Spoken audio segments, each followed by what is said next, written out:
Magagandang tanghali po. Tayo po ay magluluto ng ulam. Yung nakakakilala po dito sa lulutuin ko, ito po ay kung tawagin namin ay nyug-nyugan. Nyug-nyugan po siya. Nyug-nyugan, ito po. Napakasarap ng gulay din ito. Ngayon ay ilalaga ko po muna siya bago natin siya lagay muna natin. Ilaga po muna natin. Ayan po. Lagay natin po. Ilalaga. Ayan po. Sariwa-sariwa po. Napakasarap po. Laga natin. Lagay natin.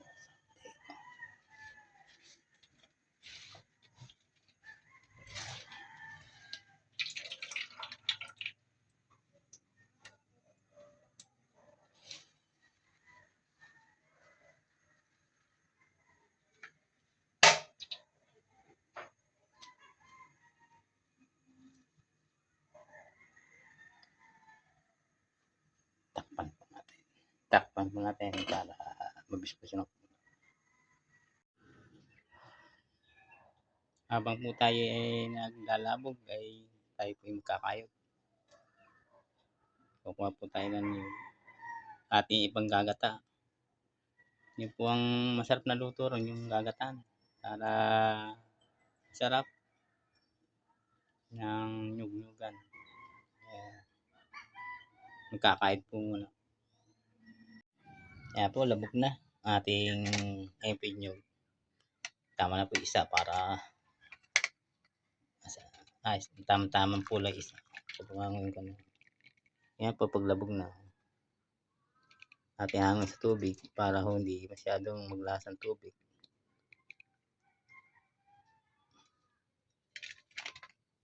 Yan po, pag nalabog.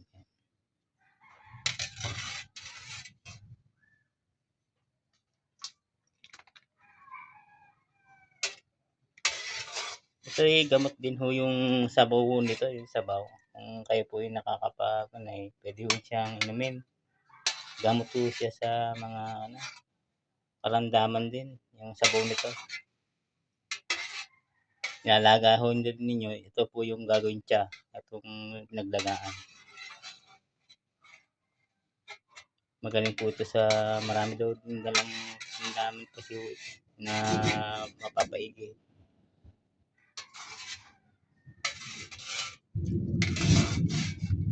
Ayan po. Okay. Kakain na lang po tayo ng niyog. Nakapagkain na tayo. Ayan po. Gata. At ginigisa ko na po. Itong tawag, ang nilahok po lamang dito ay simple lang din. Tinapa. Ayan po. Tinapa. Halo lang din. Halo. Para lumabas yung sarap.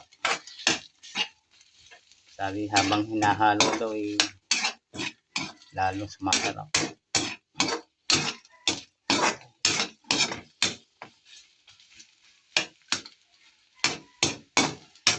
Gisa po. Kailangan gisang-gisa po yung tinapa.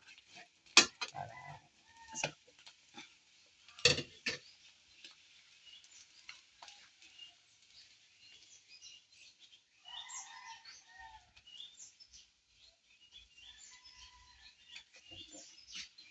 Yan po yung ating lalagay natin.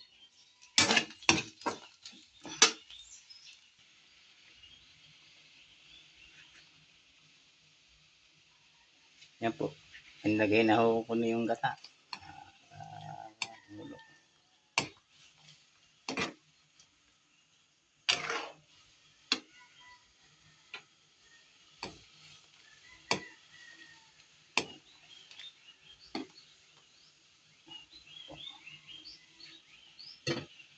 Tapos natin ilalagay yung gulay.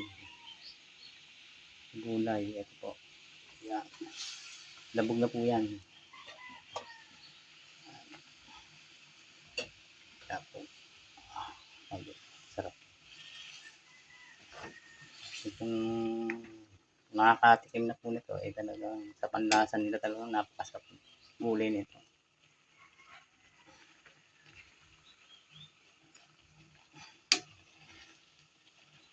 nyug-nyugan. Sa bukid po lamang talaga ito tumutubo. Ito po ay sa dami ng buto niya, kinakain ng ibon. Nakalat lang po dito sa amin ang buto. Natubo po, ayan po. Hindi po namin sila mga pinuputol. Ang ginagawa po namin ay inaalagaan namin para ho mapakinabangan yung talbos. Kaya araw na meron na, naiuulam naman ho agad. Tikman ho natin kung ano.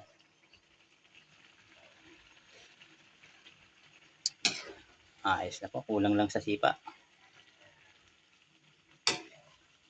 Kulang mo sa asin. Lagyan natin asin.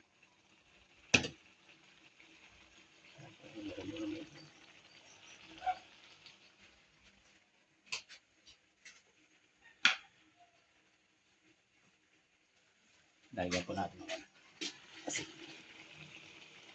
Yan.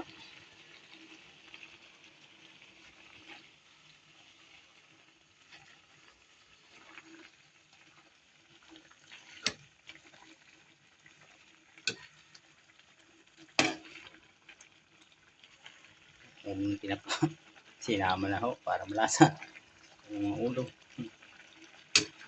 Bahala na ho pagkain mamaya. Yan, mga simpleng luto po dito sa amin. Sa probinsya. Iba po talaga yung mga may tanim para agad-agad po pagka gusto nyo yung gulay, ayan na po kaagad. Yan.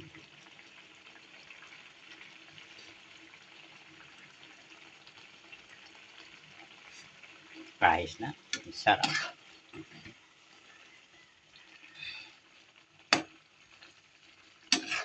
Yan po ang mga recipe natin kung niluluto ay mga simpleng luto po lamang. Hindi po so